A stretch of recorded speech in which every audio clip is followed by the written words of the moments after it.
నమస్కారం VST news కి స్వాగతం. నా పేరు నాగిని. ముందుగా నేటి వార్తల్లోని ముఖ్యాంశాలు. ధనమేరా అన్నిటికీ మూలం నాటి మాట, నీరేరా సంపద సృష్టికి మూలం చంద్రబాబు మాట. దళిత స్పీకర్ ఎదుట కూర్చోవాల్సి వస్తుందనే కేసీఆర్ అసెంబ్లీకి రావట్లేదని సీఎం రేవంత్ రెడ్డి విమర్శలు.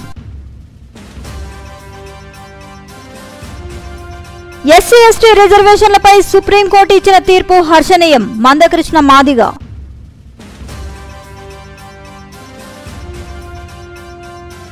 అమలాపురంలో ఎన్టీఆర్ భరోసా పెన్షన్ అందించిన కలెక్టర్ మహేష్ కుమార్. వరద బాధితుల కోసం ప్రభుత్వం కేటాయించిన కూరగాయలను పక్కదారి పట్టించిన సివిల్ సప్లై అధికారులు. దేశం సస్యశ్యామలంగా ఉండాలంటే కావాల్సింది నీరు. అటువంటి ప్రాణికోటి జీవనాధారమైన జలాలను ఇచ్చే నదుల్ని దేవతలుగా భావించి పూజించే సంస్కృతి మనదని చంద్రబాబు అన్నారు. నిండుకుండలా ఉన్న శ్రీశైలం ప్రాజెక్టు వద్ద కృష్ణమ్మకు జలహారతి కార్యక్రమంలో ముఖ్యమంత్రి చంద్రబాబు నాయుడు పాల్గొన్నారు. ఈ సందర్భంగా ఆయన మాట్లాడుతూ, రాష్ట్రంలో ప్రాజెక్టులన్నీ ఫుల్ అయిపోతాయి, రాయలసీమలో కరువు లేకుండా చేయడం మన సంకల్పం అన్నారు. నీరు సంపదను సృష్టిస్తుంది, సంపద వల్ల ప్రభుత్వానికి ఆదాయం వస్తుంది, సంపద సృష్టితో పేదరిక నిర్మూలన సాధ్యం, పేదరికం లేని సమాజాన్ని ఏర్పాటు చేసుకోవాలని ఆయన అన్నారు. శ్రీశైలం ఫుల్ అయిపోయింది, ఇప్పటికే నాగార్ సాగర్ ఫుల్ అవుతుంది, పులిచింతల ఫుల్ అవుతుంది. రాయలసీమలో సముద్రం లేకపోయే నీళ్ళని రాయలసీమకు పంపిస్తే అన్ని రిజర్వాయర్లు పూర్తయితే రాబోయే 5 సంవత్సరాలు కూడా కరువు అనే మాట లేకుండా ప్రణాళికలు తయారు చేసే బాధ్యత మాదని మీ అందరికీ హామీ ఇస్తున్నా. నీరనేది చాలా ముఖ్యం. నీరున్నప్పుడు నీటి విలువ తెలియదు. మీరు ఆ విషయం గుర్తుపెట్టుకోవాల్సిన అవసరం ఉంది. ఈ నీటి సమస్య శాశ్వతంగా పరిష్కారం చేసుకోగలిగితే, ఒక పక్క మీరు చూస్తున్నారు సాగునీరు వల్ల బ్రహ్మాండంగా పంటలు పండించే అవకాశం వస్తుంది, ఆహార ధాన్యాల కొరత తీరే పరిస్థితి వస్తుంది. ప్రతి ఎకరాకు నీళ్లు ఇవ్వగలిగితే, మీరు పండ్ల తోటలు వేస్తే, ఇండస్ట్రీ తీసుకొస్తే, ఇప్పటికే ఇన్ఫ్రాస్ట్రక్చర్ చూస్తున్నారు. రాయలసీమలో 4 ఎయిర్పోర్ట్లు ఉన్నాయి, రోడ్లు కూడా నేషనల్ హైవేస్ అన్ని ప్రాంతాలు కనెక్ట్ చేసే నేషనల్ హైవేస్ వచ్చేసాయి. ఇంకో పక్క పవర్ కూడా కరెంట్ ఇక్కడే ఉత్పత్తి అవుతా ఉంది. ఒకప్పుడు హైడల్ అంటే నీటితో కరెంట్ ఉత్పత్తి చేసేది, ఇప్పుడు ఎండతో కూడా కరెంట్ ఉత్పత్తి చేస్తున్నాం, గాలితో కూడా కరెంట్ ఉత్పత్తి చేస్తున్నాం. ఇవన్నీ మనం చేసుకోగలిగితే రాయలసీమలో పెద్ద ఎత్తున ఇండస్ట్రీస్ వస్తే వేరే ప్రాంతాల ఈ ప్రాంతాలకు. దళిత స్పీకర్ ఎదుట కూర్చోవాల్సి వస్తుందని కేసీఆర్ అసెంబ్లీకి రావట్లేదని సీఎం రేవంత్ రెడ్డి తీవ్ర స్థాయిలో విమర్శలు గుప్పించారు. బారస రాజకీయ పాచికతో సభను స్తంభింపజేస్తోందని విమర్శించారు. అక్కలను అడ్డం పెట్టుకొని ఆ పార్టీ రాజకీయం చేస్తోందన్నారు. సబితా సునీతను సొంత అక్కలుగానే భావించానని, ఒక అక్క నన్ను నడి బజార్లో వదిలేసినా ఏమనలేదు, ఇంకొక అక్క కోసం ఎన్నికల ప్రచారానికి వెళ్ళాను, అప్పటి కేసుల్లో ఇప్పటికీ కోర్టుల చుట్టూ తిరుగుతున్నాను, నా ప్రచారానికి వచ్చిన తమ్ముడిపై కేసులు ఎత్తివేయాలని ఎప్పుడైనా చెప్పారా? నన్ను నమ్ముకున్న అక్కలు మంత్రులే ముందు వరుసలో ఉన్నారు, ఆ తమ్ముడిని నమ్ముకున్న అక్కల పరిస్థితి ఎలా ఉందో అందరూ చూస్తున్నారు అని రేవంత్ వ్యాఖ్యానించారు. మీరు ఎందుకు రాజకీయంగా కలగాపులగం చేసి రాజకీయ ప్రయోజనం తప్ప ఇంకో ప్రయోజనమే లేనట్టుగా ఈ సమాజాన్ని తప్పుదో పట్టించే విధంగా ఎందుకు వ్యవహరిస్తున్నారు, ఎందుకు ప్రవర్తిస్తున్నారో నాకైతే అర్థం కాలేదు అధ్యక్ష. మేము బాధ్యతాయుతంగా ఒక బాధ్యత నెరవేర్చాలి, ఒక గురుతరమైన బాధ్యత తెలంగాణ లక్షలాది నిరుద్యోగ యువకులు ఇవాళ మా మీద పెట్టినారు. ఈ బాధ్యత నెరవేర్చాలని రోజుకు 18 గంటలు కష్టపడి ప్రపంచంతో పోటీపడి సాంకేతిక నైపుణ్యాన్ని పెంచి నిరుద్యోగ యువకులకు ఉద్యోగ అవకాశాలు కల్పించాలని పట్టుదలతో మేము ముందుకెళ్తున్నాం అధ్యక్ష.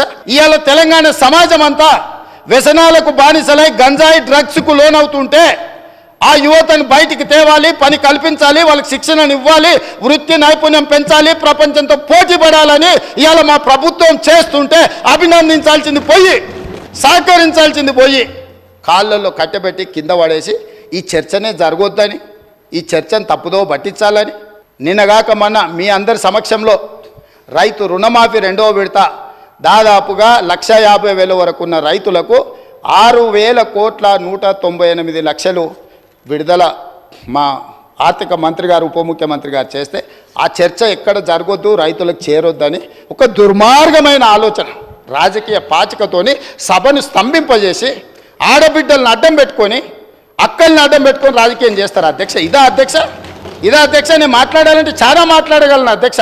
ఆ అక్కలకు నేను చెప్పగలను, ఆ అక్కల్ని నేను సొంత అక్కల్లాగానే భావించిన. ఒక అక్క నన్ను నడి బజార్లో వదిలేసినా నేనేమనలే, ఇంకొక అక్క ఎలక్షన్కి పోతే నా మీద 2 క్రిమినల్ కేసులు అయినా ఈ రోజుకునే కోర్టుల చుట్టూ తిరుగుతున్న అధ్యక్ష.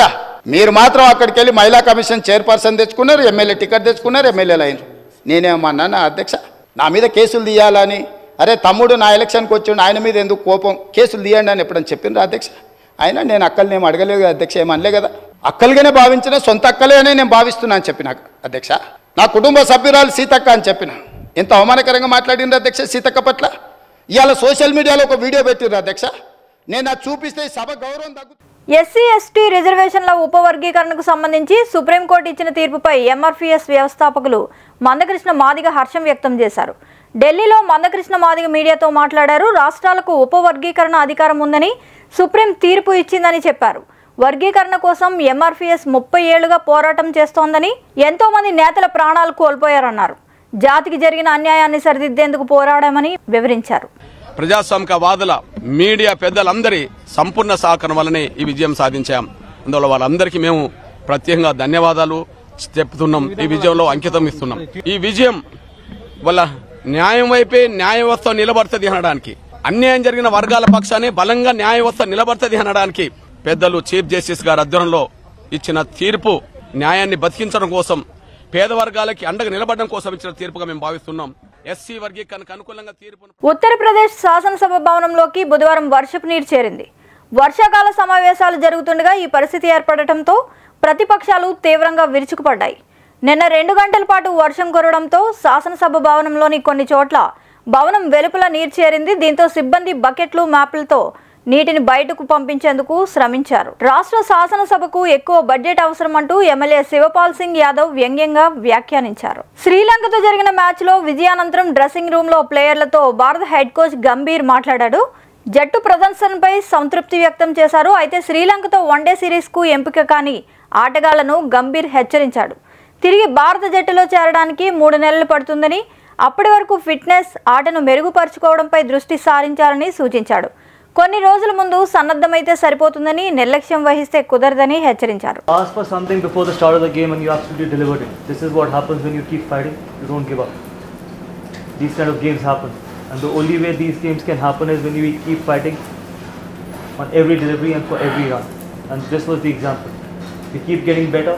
We keep improving our skills as well, because we need to still get better on playing on wickets like these, because we might end up getting these kind of wickets. So we should first assess the situation and conditions really quickly and what is the past score as well.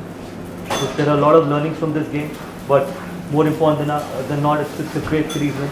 Let's carry on. Some of the guys who will not be part of the 50 over format will have a longer break. So make sure when you come back for the Bangladesh series, you can take a break, you absolutely deserve it, but more importantly, keep your skills and especially the fitness levels high. You don't want to come for that series thinking that okay, I can just turn up and probably deliver for the team. So make sure that from the fitness point of view, the fitness levels are right up there. Okay, congratulations once again. Hardik, want to wrap it up? First of all, well done. I think in batting, first I'll go in batting. I think we were challenged. Conditions were difficult, but I think after losing those early wickets, Shubman and Riyan, the way they batted and created the partnership was brilliant. So I think when we speak about situational awareness, I think that point of time what you both did was very, very important, and that gave us a platform to at least reach to a decent total which our bowlers can make sure and bowl at the right areas. Especially I always emphasize on the fact that the lower order has to come and chip in, and I think Boshi and those 8 runs by Bishi. Rayadurgam పట్టణంలోని 28వ వార్డులో పాలబావిలోకి గంబుషియా చేప పిల్లలను MLA కాలవ శ్రీనివాసులు వదిలారు. దోమల నిర్మూలన కోసం ఈ చేప పిల్లలను విడుదల చేసినట్లు తెలిపారు. నియోజకవర్గానికి 35,000 గంబుషియా చేపలు వచ్చాయన్నారు. అనంతరం ప్రజాప్రతినిధులు అధికారులతో కలిసి దోమల ఫాగింగ్ యంత్రాన్ని ప్రారంభించారు. వైస్ చైర్మన్ శ్రీనివాస్ యాదవ్, కౌన్సిలర్లు, టీడీపీ నాయకులు, కార్యకర్తలు పాల్గొన్నారు. ఫౌండేషన్ అవుతుంది, బాగుంటుంది. కింద తరువు దెబ్బతినింది. మళ్ళీ కొత్తగా ఊరికి రాళ్లతో గోడ కట్టేస్తే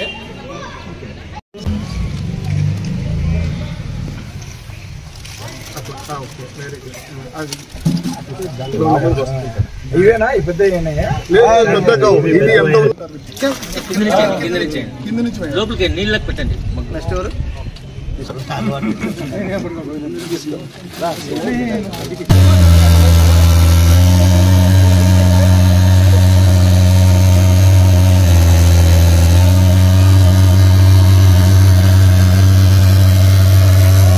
కాలంలో సంభవించే అంటువ్యాధుల బారి నుంచి ప్రజలను రక్షించే ముందస్తు చర్యల్లో భాగంగా ఈరోజు ఎంపిక చేసిన నీటి నిల్వ కేంద్రాల్లో గంబూషియా చేపలను విడుదల చేయడం జరిగింది.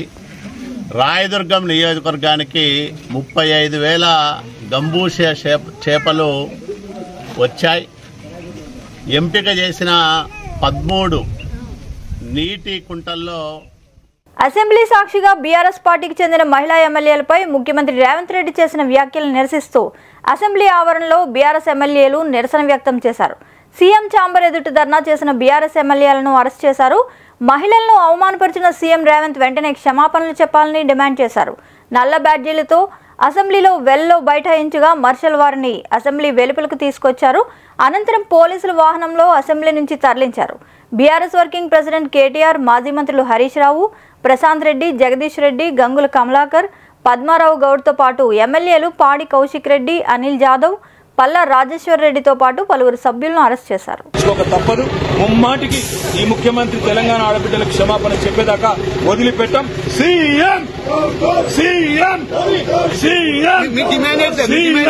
ముఖ్యమంత్రి వెంటనే క్షమాపణ చెప్పాలి తెలంగాణ మహిళా లోకానికి.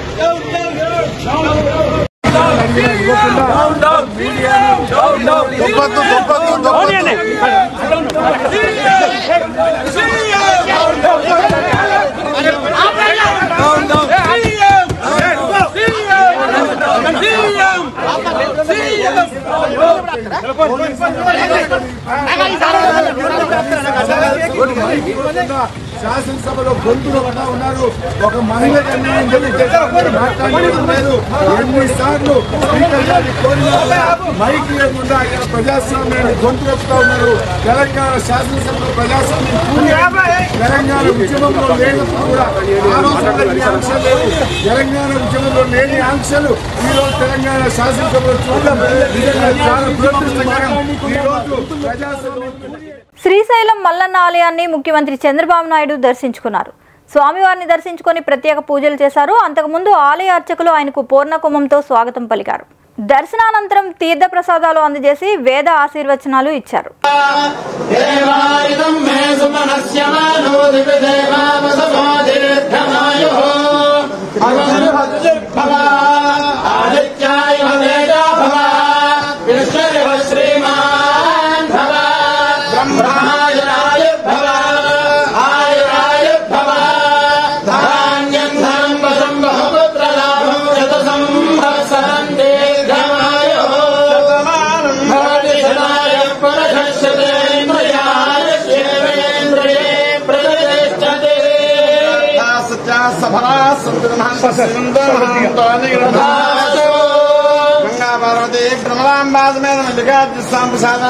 కూటమి ప్రభుత్వం గత 50 రోజుల్లో తీసుకుంటున్న అనేక నిర్ణయాలను చూస్తే ముఖ్యంగా విద్యారంగంలో తీసుకున్న నిర్ణయాలు విద్యా వ్యవస్థను నిర్వీర్యం చేసే విధంగా అస్తవ్యస్తంగా ఉన్నాయని మాజీ మంత్రి ఆదిమూలపు సురేష్ అన్నారు. తమ హయాంలో ప్రభుత్వ పాఠశాలల రూపురేఖలు పూర్తిగా మారేలా సంస్కరణలు తీసుకొస్తే వాటిని నీరుగార్చే విధంగా ఈ ప్రభుత్వం ప్రకటనలు చేస్తోందని ఆయన ఆక్షేపించారు. పేద మధ్యతరగతి పిల్లలు, బడుగు బలహీన వర్గాల పిల్లలు చదువుకునే ప్రభుత్వ బడుల్లో టీడీపీ కూటమి ప్రభుత్వం భిన్నమైన నిర్ణయాలు తీసుకుంటోందని, ఇదే విషయాన్ని అసెంబ్లీలో కూడా చెప్పారని, వాటిలో కొన్ని ఆందోళన కలిగిస్తున్నాయని మాజీ మంత్రి తెలిపారు. నమస్కారం అందరికీ. సమాజంలో అట్టడుగు వర్గాల అభ్యున్నతి వైఎస్ఆర్ కాంగ్రెస్ పార్టీ యొక్క లక్ష్యం. సామాజికంగా, రాజకీయంగా, ఆర్థికంగా ఆయా వర్గాల సాధికారతే సాధించాలనే సమున్నత ఉద్దేశంతో రాజకీయ పార్టీగా 5 ఏళ్ల పరిపాలనలో వైఎస్ఆర్ కాంగ్రెస్ పార్టీ అనేక చర్యలు తీసుకుందని చెప్పి కూడా మనం చేస్తూ ఉన్నాం. శ్రీ వైఎస్ జగన్మోహన్ రెడ్డి గారి ప్రభుత్వం హయాంలో అమలు చేసినటువంటి పథకాలు, ఇచ్చిన మంత్రి పదవులతో పాటు నామినేటెడ్ పదవుల కేటాయింపు, ఏర్పాటు చేసినటువంటి కార్పొరేషన్లు ఇవన్నీ కూడా నిదర్శనంగా నిలుస్తాయి. అణగారిన కులాల్లో ఏ 2 వర్గాలున్నా కూడా వైఎస్ఆర్ కాంగ్రెస్ పార్టీ అవి 2 కళ్ళుగా భావించింది. అలాగే చూసింది కూడా. ఎస్సీ వర్గీకరణ విషయంలో ఇవాళ గౌరవ సుప్రీంకోర్టు ఇచ్చిన తీర్పు కూడా షెడ్యూల్డ్ కులాల అభ్యున్నతికి తోడ్పడాలన్నదే వైఎస్ఆర్ కాంగ్రెస్ పార్టీ యొక్క ముఖ్య ఉద్దేశం. గౌరవ సుప్రీంకోర్టు ఇచ్చిన తీర్పును అవకాశవాద రాజకీయాలకు వాడుకోకుండా తీర్పు ఈ యొక్క రాజోలు ఎమ్మెల్యే దేవవరప్రసాద్ టేక్శెట్టి పాలెం గ్రామంలోని ఏటిగట్టు మీద ఉన్న ఇళ్లలో నివసిస్తున్న ప్రజల వద్దకు నేరుగా వెళ్లి పెన్షన్ పంపిణీ చేశారు. వారి సమస్యలను అడిగి తెలుసుకున్నారు. సత్వరమే సమస్యలను పరిష్కరిస్తానని వారికి హామీ ఇచ్చారు. ఈ కార్యక్రమంలో అధికారులతో పాటు జనసేన, టీడీపీ, బీజేపీ, దళిత నాయకులు పాల్గొన్నారు.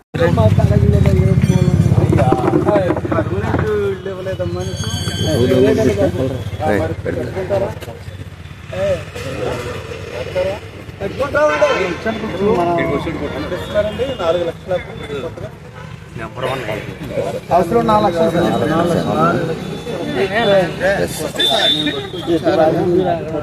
కట్టుకుంటామండి. అయ్యే పడుకుంటున్నాయి అయిపోయింది. ఇది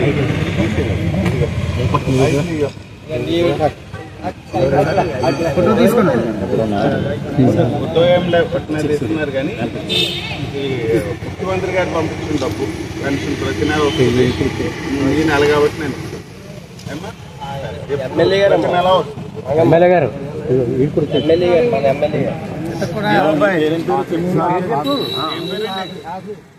విజయనగరం జిల్లా శృంగవరపుకోట నుంచి బదిలీ మీద వచ్చిన ఎంఆర్ఓ ఐఎస్ కిరణ్ కుమార్ పాతపట్నం ఎంఆర్ఓగా బాధ్యతలు స్వీకరించారు. నూతన తహసీల్దార్కు స్థానిక మండల రెవెన్యూ సిబ్బంది స్వాగతం పలికారు. మండల సమస్యలను సత్వరమే పరిష్కరించడానికి సాయశక్తులా పనిచేస్తానని, సిబ్బంది సహకారంతో మండల అభివృద్ధికి పాటుపడతానని ఈ సందర్భంగా ఎంఆర్ఓ తెలిపారు. అందరికీ నమస్కారం. నా పేరు ఎస్ కిరణ్ కుమార్.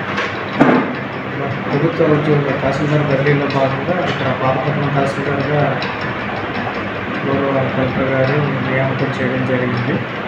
ఇంతకుముందు పూజ్య రంగస్థలం, అదేవిధంగా ఎన్నికల శృంగవరపుకోట మండలాల్లో పనిచేయడం జరిగింది.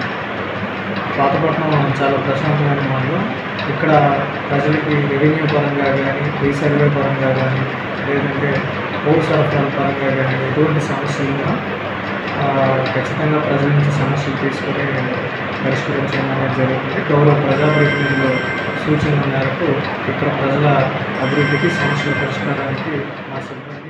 అమలాపురం పట్టణం 3వ వార్డులోని బ్రహ్మానందం వీధిలో ఎన్టీఆర్ భరోసా పెన్షన్లో భాగంగా దివ్యాంగ పెన్షన్ గుత్తుల బాబు శంకరంకు 6,000 రూపాయలు, ఇదే విధంగా వృద్ధాప్య పెన్షన్ నల్లారెడ్డి నాయుడుకు 4,000 రూపాయలు, వితంతు పెన్షన్ గొర్రె నాగసుబ్బలక్ష్మికి 4,000 రూపాయలు కలెక్టర్ మహేష్ కుమార్ అందజేశారు.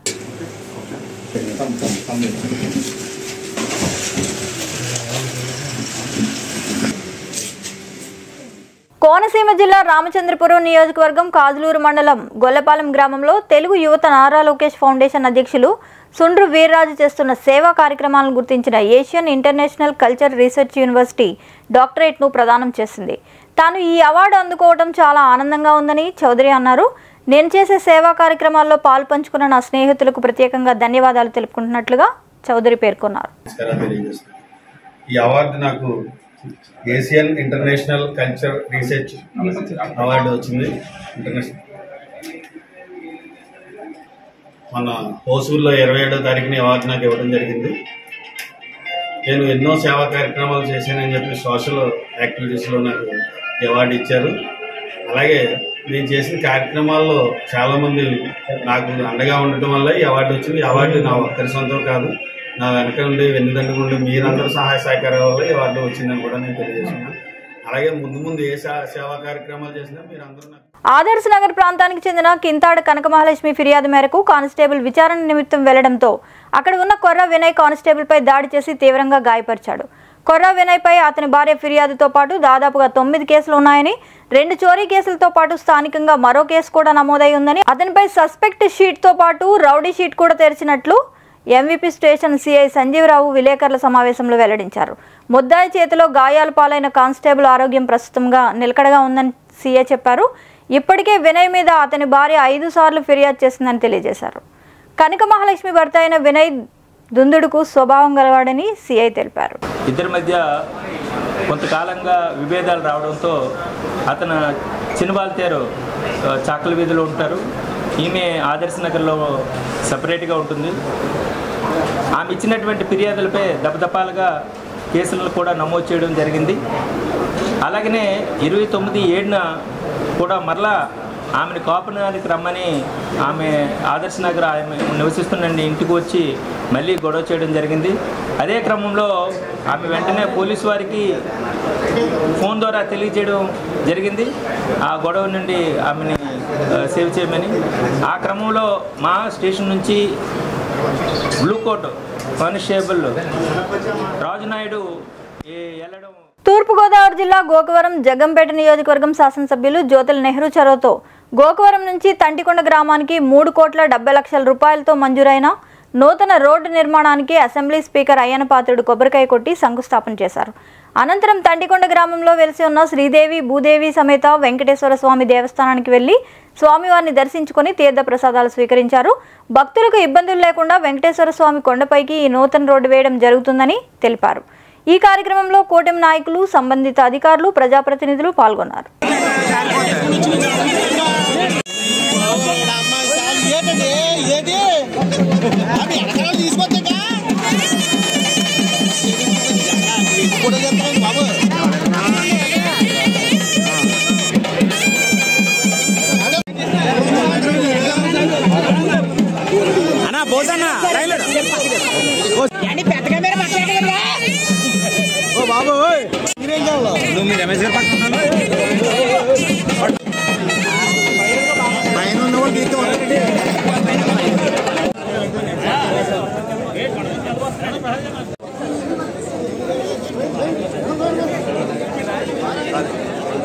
Srikakulam Chakradhar IIT medical junior college chairman Chakradhar Rao పుట్టినరోజు సందర్భంగా రక్తదాన శిబిరం ఏర్పాటు చేశారు. ఈ కార్యక్రమానికి ముఖ్య అతిథిగా శ్రీకాకుళం నియోజకవర్గం ఎమ్మెల్యే గోండు శంకర్ పాల్గొన్నారు. విద్యార్థులు ఉన్నత శిఖరాలకు చేరుకోవాలని, రక్తదానం ఉపయోగాలను తెలియజేశారు. ప్రతి ఒక్కరు పుట్టినరోజు సందర్భంగా రక్తదానం చేస్తే రక్తం కొరత అనేది ఉండదని తెలియజేశారు.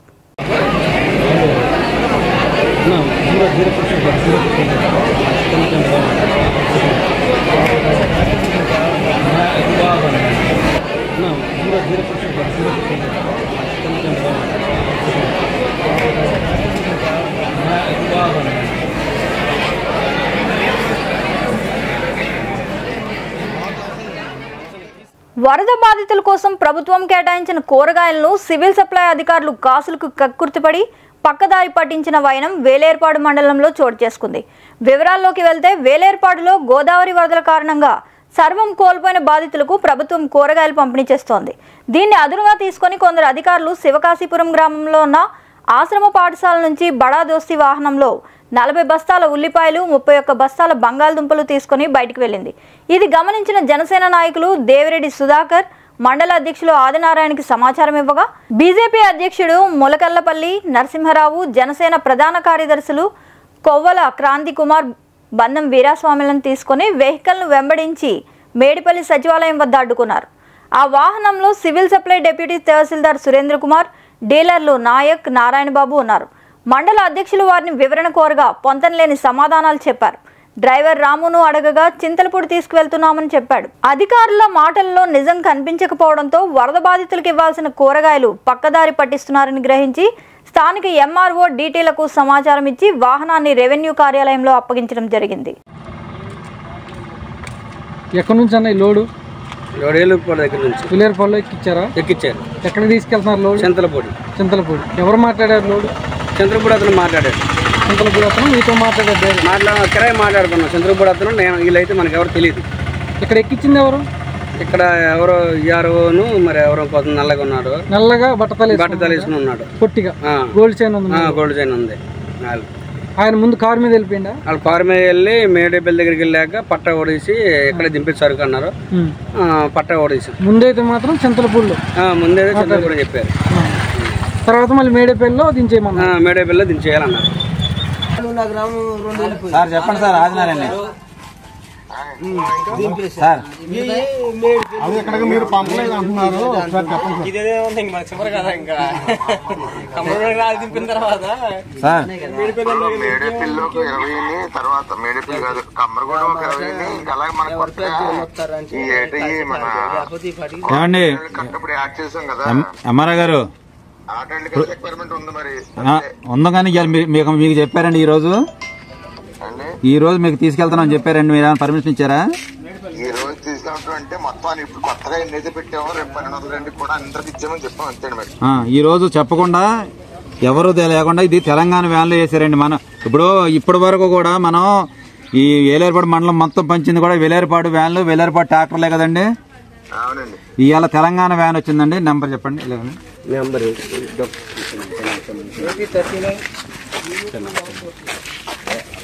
సార్ ఇది Telangana Tata AC van AP 39 UE 2442 అండి. ఇది మంద కాదండి. మనకేదైనా మన లోకల్లో ఏదైనా అవసరం అయితే మన లోకల్లో వెహికల్స్ పెట్టుకుంటున్నాం. ఇవాళ స్పెషల్ గా వేరే వెహికల్ పెట్టారండి ఇక్కడ. దీన్ని మీరు దీన్ని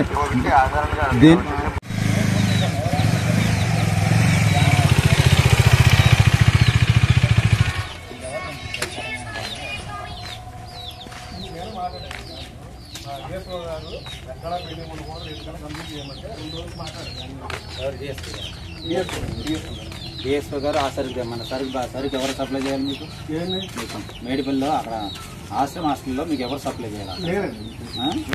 ఎవరు పర్మిషన్ ఇవ్వాలి? మీకు ఏ ఊరికి ఇమ్మని మీకు పర్మిషన్ ఇవ్వాలి? నిన్న బియ్యం కందిపప్పు నాకు నిన్న కాదు ఇవాళ మీకు ఎవరు చెప్పారు చెప్పండి. నిన్న పంచావయ్యి వాటితో పాటు ఉల్లిపోయి బంగాళదుంప ఇవ్వాలి.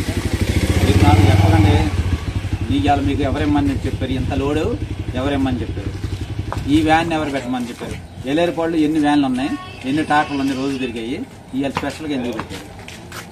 ఇది ఎక్కడిది వ్యాన్? ఎక్కడిది వ్యాన్? ఇది అసరాపేట వ్యాన్ రావాల్సి వచ్చిన అవసరం వచ్చింది. ఏమండి మరి నాకు చెప్పకుండా ఎన్ని అసరాపేట వ్యాన్ ఇక్కడికి ఎందుకు వచ్చింది? మనకు లేవా ఇక్కడ? అసరాపేట తోలటానికే కిరాయికి ఇది. Driver AD?